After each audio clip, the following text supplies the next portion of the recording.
작년 연말에 여론조사 결과로 지나간 10년 세월에 가장 통일이 필요하다, 그런 통일에 대한 열망이 사람들 속에, 우리 국민들 사이에 기대가 높아졌다고 합니다. 그런데 올 연초에 통계를 내보니까 통일에 대해서 부정적으로 생각하는 사람들이 20대, 19살부터 29살까지 20대 청년들 사이에서 가장 부정적인 결과가 나왔다는 거예요. 통일이 되면 아마도 그들이 어른이 되었을 때 이루어질 일이 아니겠느냐 생각되고, 또 통일에 대한 감격과 미래에 통일된 민족이 베풀어주는 혜택을 제일 많이 받을 수 있는 사람들인데 60%가 통일이 필요 없다, 또 서로 공존할 수 있다면 굳이 통일할 이유가 있느냐, 이렇게 답변이 나왔다는 거죠. 반드시 우리 민족은 통일돼야 한다. 60대 사람들이 30%가 반드시라고 했는데 20대는 반드시 통일해야 된다라는 응답이 13.7%밖에 되지 않았다는 거죠. 이렇게 된다면 6.25 전쟁과 민족 분단의 가장 큰 피해자인 60대 이상의 사람들은 다 우리는 한 민족이니까 하고 통일을 염원하는데,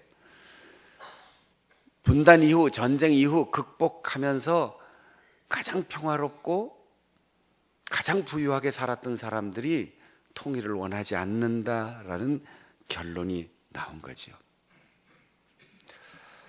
앞으로 가야 할 길이 상당히 멀다 하는 느낌이 들었습니다. 세계 제2차 대전 때 독일에 의해서 유대인들이 600만 명이 학살당했습니다. 그 많은 사람들이 죽었을 때 그 후에 역사학자들이나 사회학자들이 유대인들이 학살당한 것은 독일 사람들이 죽였다, 독일 사람들의 민족 우월감과 유대인에 대한 편견 때문에 죽었다, 이렇게 평가합니다. 여러분은 어떻게 알고 어떻게 생각하십니까? 유대인들이 왜 죽었습니까? 그런데 유대인이면서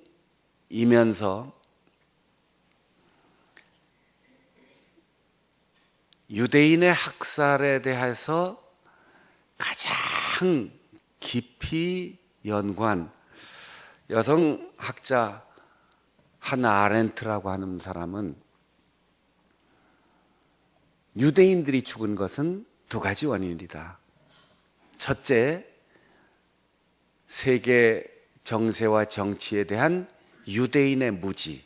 두 번째, 유럽 열강들의 유대인들에 대한 무관심. 그것이 독일이 유대인들을 죽이게 만든 원인이었다.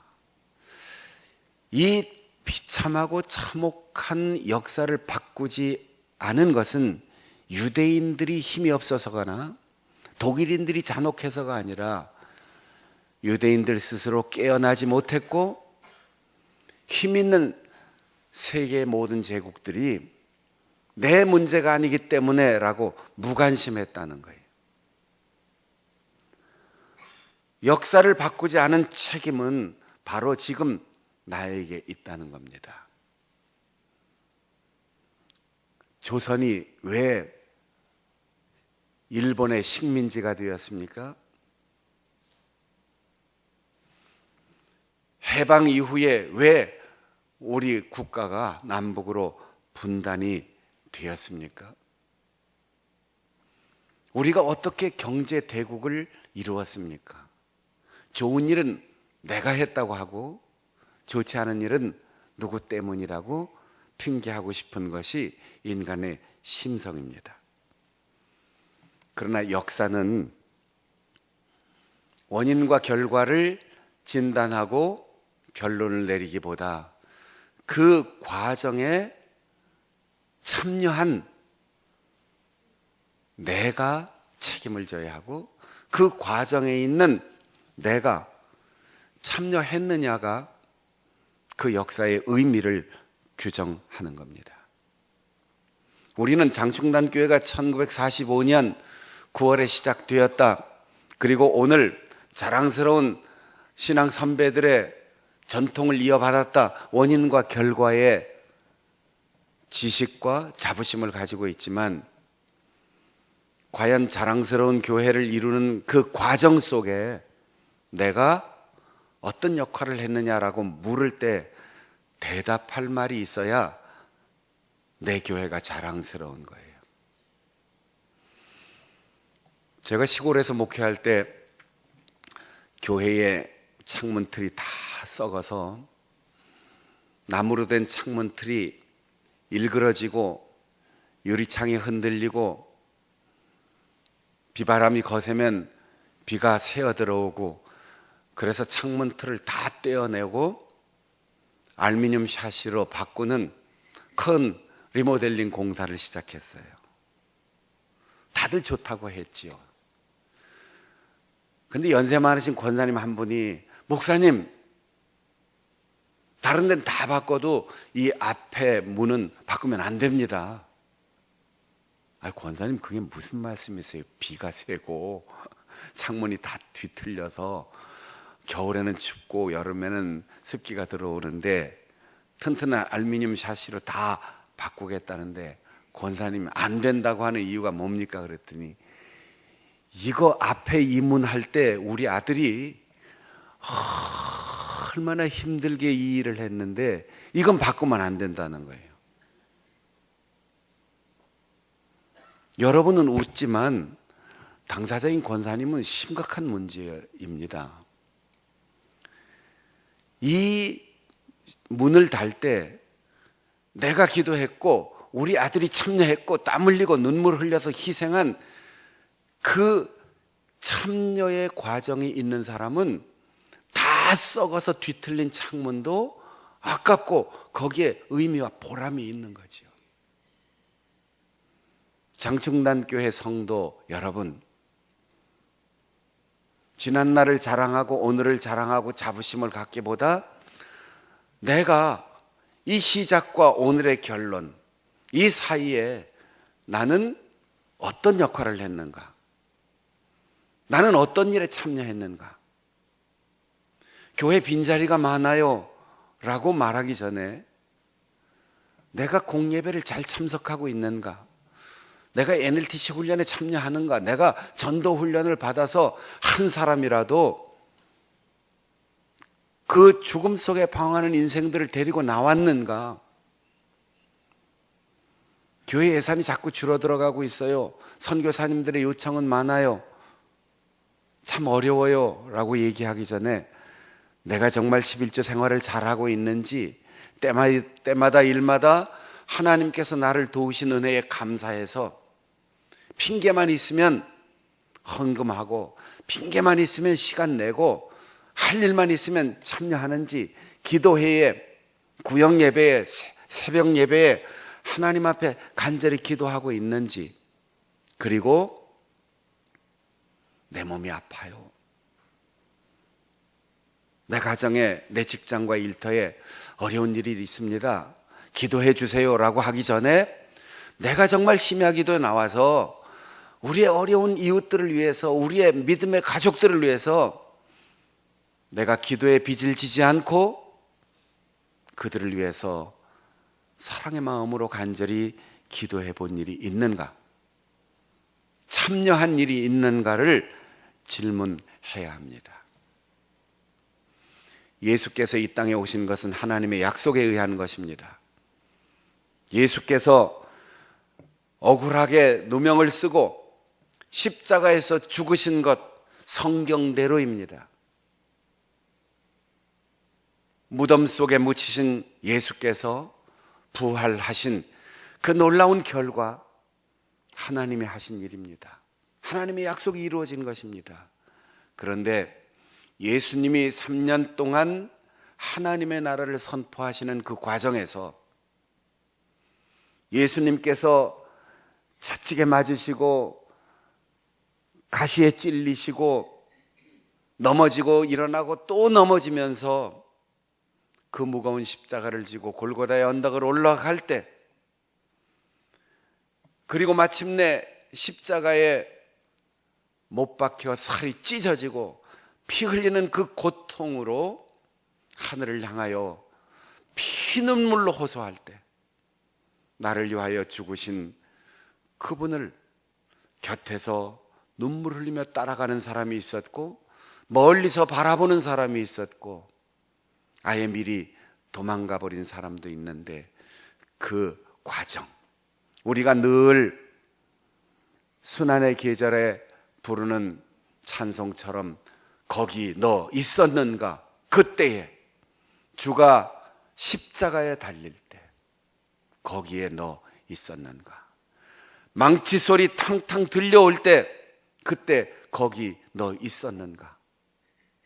십자가에서 붉은 피가 흐를 때 거기 너 있었는가? 주님이 우리에게 질문하실 때 여러분 뭐라고 대답하실 겁니까? 사순절 기간을 지나면서 우리의 일상에 달라진 것 아무것도 없다면 과연 부활의 날 우리가 주님 앞에 나와서 뭐라고 말씀하실 겁니까? 특별 새벽 기도회에 하나님께서 우리에게 말씀으로 성령으로 주시는 은혜의 과정 속에 참여하지 않고 부활절 성찬식에 우리가 강한 심장으로 와서 그 떡과 포도잔을 들 수 있는지 생각해 보십시다. 예수님께서 십자가에 죽으셨습니다. 목격했습니다. 그리고 숨이 끊어진 것이 확인됐습니다. 그분을 무덤에 황급히 약식으로 장사 지내고 총독의 도장을 찍은 인봉으로 거대한 바위돌 문이 막혀 있는 바로 그 현장을 다 목격하고 다들 돌아갔습니다. 그리고 안식일이 지난 첫날 새벽, 제자들은 낙심했고 이제는 다 끝났다, 아무에게도 소망이 없을 때 여인들은 일상에서 예수님을 따라갔고 일상에서 예수님을 사랑했고 예수님 곁에서 직접 따라가지 못했어도 예수님과 제자들이 하나님의 나라를 선포하는 그 시간 땀 흘려 일하고 삭스를 받아서 예수님과 제자들의 음식을 준비하고 떨어진 신발을 꿰매고 갈아입을 옷을 준비하는 이 여인들의 정성이 예수님의 공생의 기간 동안 계속되었고, 그런 정성으로 그런 사랑과 그런 눈물로 십자가에서 최후의 숨을 거두는 예수님을 바라보았고, 아무런 대책 없이 예수님을 저렇게 묻어둘 수 없다, 그래도 향을 바르고 깨끗한 세마포 옷을 입혀드리고 돌아가신 그 시신과 이미 다 끝난 상황이지만 우리가 할 수 있는 최선을 하기 위하여 예수님의 무덤을 찾아가자. 그리고 발걸음을 옮기는 여인들이 있었습니다. 과연 그 엄청난 바위를 우리 여자들의 힘으로 열 수 있을까? 거기에 접근할 수 있도록 경비병들이 가만히 놔둘까? 총독 빌라도의 인봉을 떼면 우리는 목숨을 잃을 수도 있는데 우리가 할 수 있는 일일까? 갖가지 염려가 있고 가지 못할 핑계가 수없이 많고 불가능해 보이는 것이 100%라도 여인들은 그냥 있을 수 없었습니다. 그래서 무덤을 향하여 갑니다.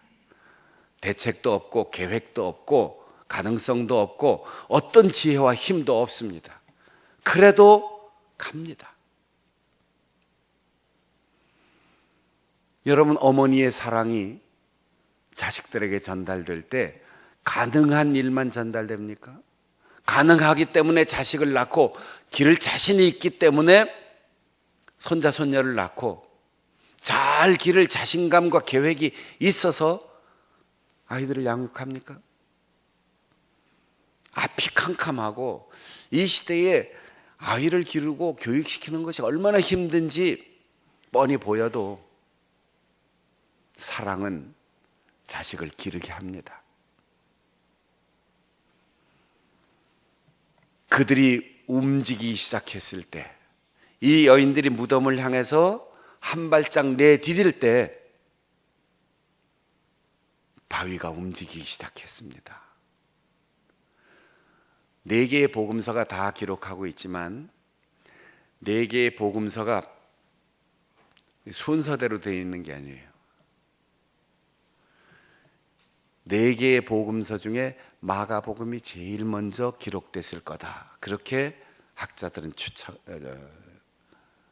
추측합니다. 마가복음의 기록에 의해서 다른 복음서들이 참고해서 기록하면서 천사가 돌문을 굴렸다, 이렇게 마태복음을 기록하고 있지만 마가복음은 그 사실을 말하지 않아요. 나중에 천사를 만났으니까 돌이켜 생각하면 천사가 아마 움직였을 것이다 짐작하고, 다른 복음서는 천사 역할을 두드러지게 강조하지만 마가복음은 어떻게 될지, 무엇이 돌을 움직였는지 거기에 집중하지 않아요. 아무 대책 없이 사랑 때문에 눈물로 안타까운 마음으로 장례를 준비하고 발걸음을 내딛는 이 여인들, 무모한 도전입니다. 성공 가능성이 제로입니다. 법률적으로, 현실적으로, 육체적인 힘으로 아무것도 할 수 없는 그들이 사랑 때문에 갑니다. 천사가 왔든 경비병들이 잠이 들었던 그 결과 이전에 알지도 못하고 생각지도 못하고 상상도 못한 여인들의 무모한 도전이 있었습니다. 그래서 그들 발걸음이 첫 걸음을 내딛고 무덤을 향하여 가는 그 순간, 천사가 오든 경비병이 졸리든 그 모든 결과 이전의 과정에서 이 여인들의 참여가 있었기 때문에 바위가 움직인 거예요. 바위가 어떻게 움직였느냐, 그것보다 더 중요한 것은 걱정하고 아무런 희망이 보이지 않는데 여인들이 무덤을 향하여 움직일 때 바위문이 움직이기 시작했다는 겁니다. 오늘 헌신 예배를 드리는 우리 567 여전도 회원 여러분들이 바로 이 여인들처럼 상식, 경험, 지식, 지혜로운 예측, 계획, 가지고 있는 어떤 힘, 그것에 의해서 아무런 희망을 발견할 수 없을 때도 예수님을 사랑하기 때문에, 교회를 사랑하기 때문에, 미래의 희망을 반드시 열어야 되기 때문에 아무것도 가지지 않고 아무것도 보이지 않아도 한 걸음 믿음으로 내디딜 수 있기를 바랍니다. 다 같이 한번 해볼까요? 내가 한 걸음 내디디면 바위가 움직인다. 내가 움직이면 바위가 움직인다. 내가 움직이면 하나님이 움직인다. 내가 움직이면 천사가 움직인다. 이 믿음을 가지고 움직일 때 그걸 신앙이라고 하는 거예요. 내가 돈이 많아서 내가 힘 있는 사람을 잘 알기 때문에 내가 계산하고 예측해 보니까 될 일이기 때문에가 아니에요. 될 일도 아니고 어떤 대책도 없어도 가야만 하기에, 해야만 하기에, 사랑하기 때문에 그냥 있을 수 없어서 발을 내딛는 순간 바위문은 움직이기 시작했습니다. 누가 움직이느냐는 중요하지 않아요. 이 여인들이 움직였기 때문에 하나님이 움직이시고 천사가 움직이고 경비병들의 눈꺼풀이 무거워지기 시작했고 도를 임봉한 빌라도의 법적 권력도 효력이 없는, 바위가 저절로 움직였든 누가 와서 굴렸든 그건 아무 상관이 없어요. 원인과 결과 사이에 발걸음을 내디딘 참여하는 사람이 있었기 때문입니다. 여러분, 우리 민족의 해방이 저절로 된 겁니까? 원자폭탄 2발 딱 떨어졌다고 해방이 된 겁니까? 당군 할아버지 때부터 반만년 역사를 이어온 그 원인 때문에 우리가 해방된 겁니까? 나라를 잃고 나라를 다시 찾을 때까지 이 땅에 살 수 없어서 압록강 두만강을 건넌 우리의 아버지 어머니들이 있었고, 남의 땅에서 저 상해 좁은 골목에 건물 하나 빌려서 임시정부라는 간판을 달고 목숨 걸고 항일투쟁을 한 참여하는 사람들이 있었기 때문에 일본이 무너질 때 우리가 주권 국가라고 이 땅에 들어와서 정부를 구성할 수 있었던 거예요.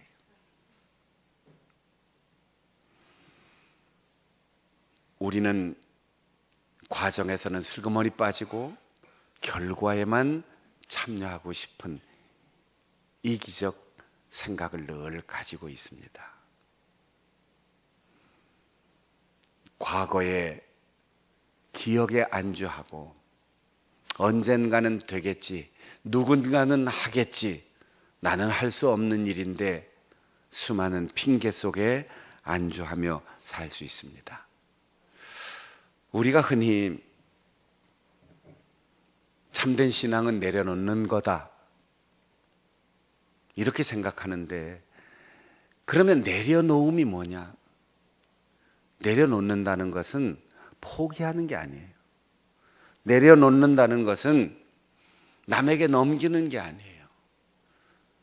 무력하게 앉아 기다리는 게 아니에요. 내려놓는다는 것은 내가 할 수 있다는 자기 생각 버리고 반드시 이렇게 돼야 한다는 자기의 욕망을 다 버리고 하나님이 나에게 주신 기회에 내가 참여하고 그 결과가 어떻게 되든 하나님께서 가장 좋은 것을 주시리라 하는 믿음으로 맡기는 것, 이게 내려놓음입니다. 여러분 목회자이든 또 교회의 중요한 직책을 맡은 사람이든 선한 동기를 가지고 최선을 다해 노력했는데 내 생각대로 안 되면 분노하거나 실망할 수 있어요. 그러나 그것조차도 하나님께 맡기는 게 내려놓음입니다. 안 되는 사람 때문에 자꾸 낙심하잖아요. 안 바뀐다. 그것조차도 하나님께 맡기는 거죠. 여러분이 벌써 14년이나 된 담임 목사 보면서 부임할 때 그때 기대를 걸었는데 그 부분은 참 안 되는 것 같아. 담임 목사님 좀 그것 좀 바뀌었으면, 그런 게 뭐 있을 거예요. 그것조차도 하나님께 맡기고 바라보는 거죠. 목회자도 이제 제가 와서 부임한 이후에 장로 장립한 분들만 이제 당회가 구성되어 있는데 기대한 것보다 잘 안 되는 것 같아, 그런 느낌이 있을 수 있고, 그 권사님은 임직할 때 내가 참 기대했는데, 여러분 보면서 얘기하면 또 내 얘기 하나 그 권사님 참 기대했는데 좀 실망이야. 그 집사님 안수에서 안수집사로 세웠는데 적극적으로 일할 줄 알았더니 아이고 실망이야. 목회자에게도 그런 생각이 있을 수 있어요. 근데 그것조차도 하나님이 하실 일이니까 내려놓고 실망감 느끼지 않고 함께 손잡고 품고 가는 게 내려놓음이고, 그게 사명입니다. 기대치를 높이면 높일수록 실망은 더 많아지는 거죠. 무덤의 문을 어떻게 열 수 있을까? 그 무거운 무게 나가는 바위를 어떻게 움직일 수 있을까? 그건 하나님이 하실 일이라면 하나님께 맡겨놓고 우리는 가는 거지요. 내가 가는 그 순간 하나님이 움직이기 시작합니다. 생각하고 계산하고 판단하여 움직이지 않으면 돌문은 꿈쩍도 하지 않을 것입니다. 아니, 종이로 발라놓은 문도 열리지 않을 것입니다. 그러나 내가 가면, 내가 움직이면 바위 문도 움직이기 시작할 것입니다. 원인과 결과 사이에 반드시 과정이 있습니다. 그 과정에 참여하는 사람은 결과의 의미를 알고 결과를 감사하게 받아들이고 하나님이 하신 그 결과에 대하여 하나님, 우리가 생각하고 계획한 것보다 더 좋은 것을 주셨습니다, 그렇게 감사와 영광을 돌릴 수 있을 것입니다. 원인과 결과 사이에 반드시 과정이 있는 것을 깨닫고 그 과정에 기회를 놓치지 않고 적극 참여하여 아름다운 결과에도 동참할 수 있는 우리 여전대 회원들과 우리 모든 성도들이 되시기를 바랍니다.